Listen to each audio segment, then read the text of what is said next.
बहुत मारो मारे बेटे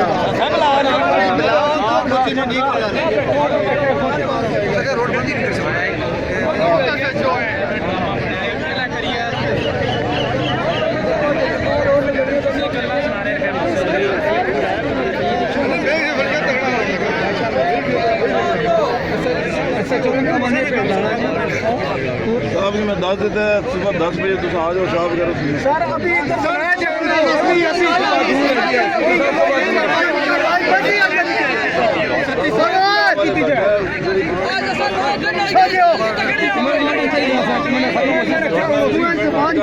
मैं उसकी दस 1 मिनट भी उसकी ना खलन ना गुजरने वाले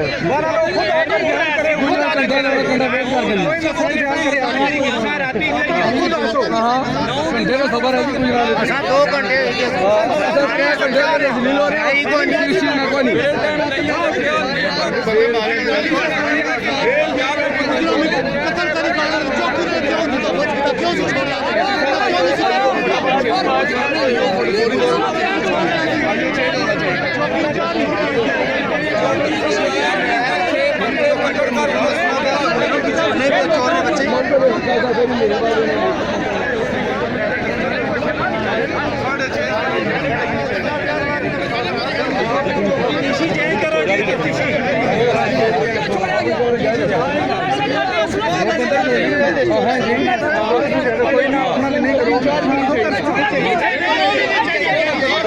रखो